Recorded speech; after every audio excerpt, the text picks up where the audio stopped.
Welcome back to Scooby-Doo and the Super Shag. In this part we will be doing the fourth world, which is the prehistoric jungle. Straight into the Super Shag. Unfortunately we've had to leave him behind. He's a little too super for this this world. We're back to Scooby. Sad. And this is the prehistoric jungle. This is, in the film, this is actually one of the areas they spend quite a bit of time in.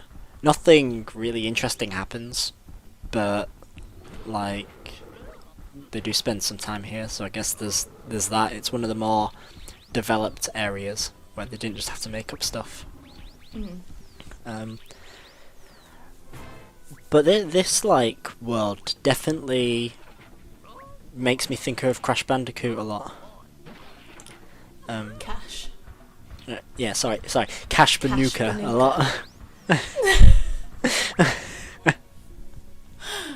Say my name.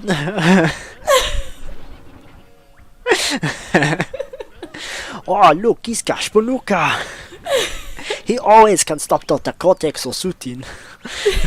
It's bad when I can't say Crash Bandicoot anymore.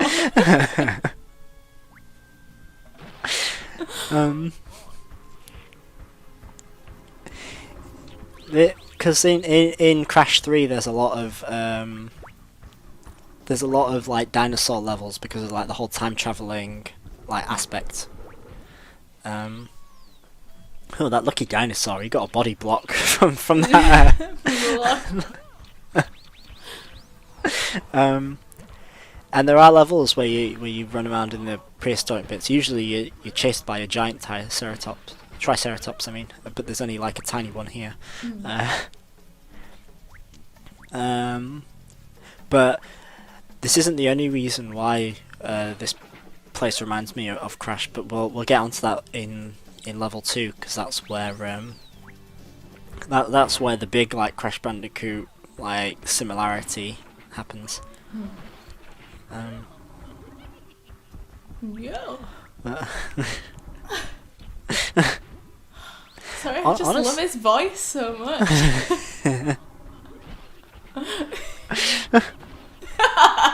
Too many times now, Scoob. It makes me think of if anyone's ever played like Star Wars Episode 1 Jedi Power Battles. Every time you pick up a power up or like an extra life or anything like that, it plays a sound effect of Yoda laughing.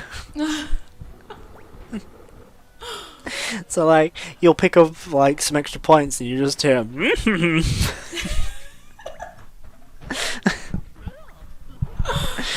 Why was that so adorable? Oh my god. Adorable, you say? It is though. In a hard ass kind of way. Has a Jedi ever actually been called adorable? If it's me, I'm gonna be calling them all out, I hate you! That's so adorable! You turned her against me! She don't think I'm adorable anymore.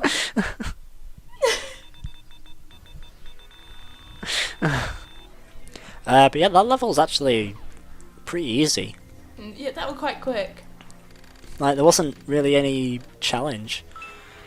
The next one's a bit more difficult. I remember this is the first major, like, roadblock for me when I played it when I was younger. Like, Rome was pretty bad, but this level got me stuck, and I couldn't do it for the longest time.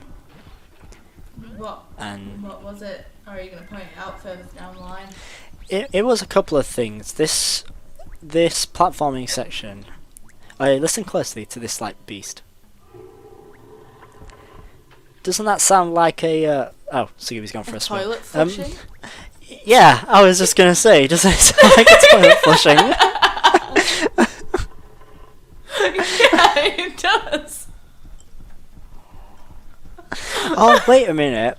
Maybe that was on purpose. Because I just realised something. THQ do have an obsession with like toilet stuff. I might need more information about that because you can't just say that. Well, in Scooby-Doo, not Scooby-Doo, SpongeBob Battle for Bikini Bottom. The texture they used for a certain plant is just a photograph of some poo that they recoloured, and they use that as the texture for like it's like a plant that kind of looks a bit rocky. It's sickly to think that people have played that game completely oblivious that there's shit near them.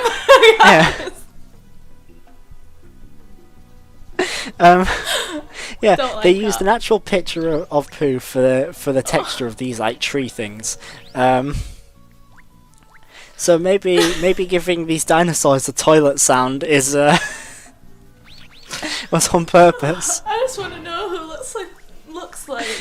Oh yeah, that poo. That'll do for him. I was like, That looks like wood. The T-Rex roar is a bit intense in from Jurassic Park. Maybe we should just like flush a toilet and. That'll do. The Lion King roar was done by Frank Welker, the voice of Fred actually, roaring into a metal bin. Maybe we can get the same effect by flushing a toilet. Or maybe the roars are too scary for kids, so it will have to be a toilet, and then it just calms them back down. Oh gosh, you didn't really go like right hook. Come on, give Grandma a kiss. I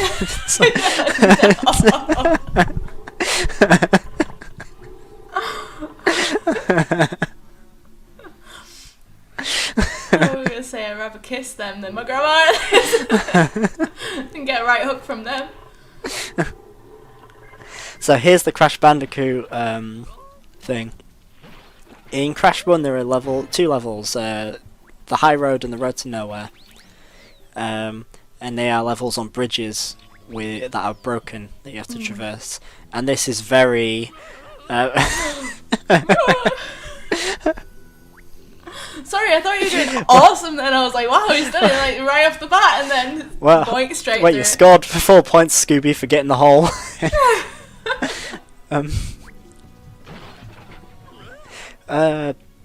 Yeah, and this level, it's like basically that. Like, we're going on this bridge here with all these, and I don't know how I made that jump, just saying.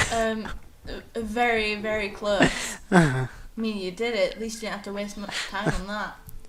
But you see, Scooby-Doo is actually like ahead of its time, because it did the reference to the bridge levels in Crash 1 before Crash 4 did.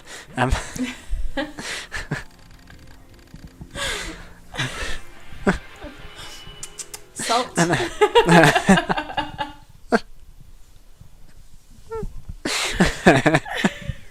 Yeah, take that, toys for Bob, and the Bob that the toys go to.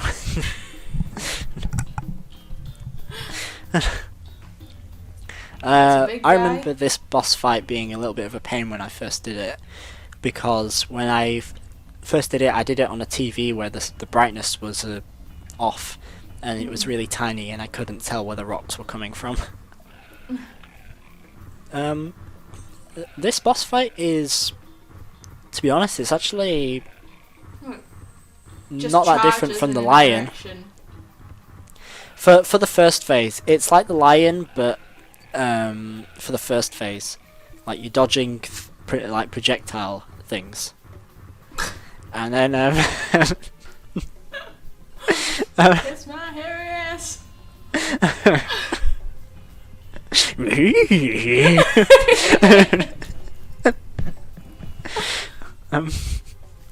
A meteor strike. Look at them all going down. I didn't realise we were fighting Doomfist.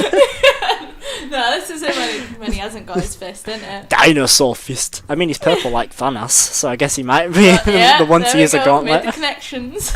It's Barney. Have you ever seen? You didn't want to play? No. It's Where's Back, a dinosaur story, but it's the bit before they captured him and made him good like the good dinosaurs. This is Barney's origin story. Well, I want more of it. Especially if Doomfist is featured. 2 + 2 is 4. 2 + 2 is 4.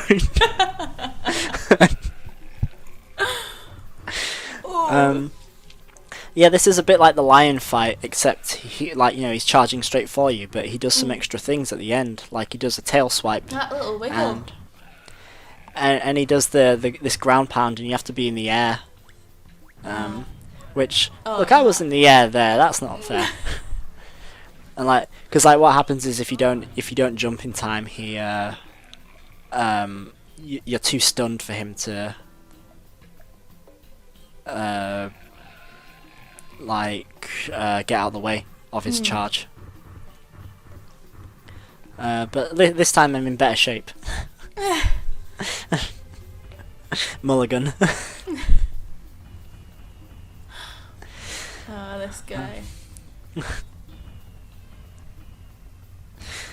So do you think Barney gets urges to attack and eat people?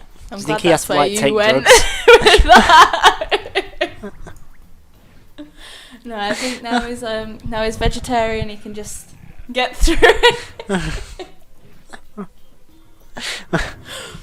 There might have been the odd cases where some kids went missing.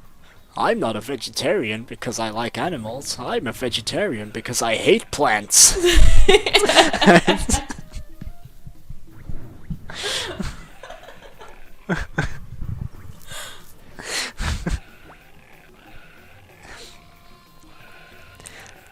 You see, this is what they should have done in Jurassic Park. They should have brought some pies with them, and I'm pretty sure they would have survived. That would have been fine. That would have made everything okay.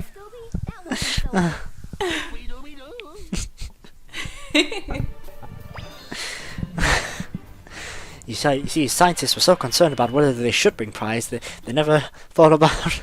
They were so concerned about whether they could make pies, they never thought about whether they should bring them.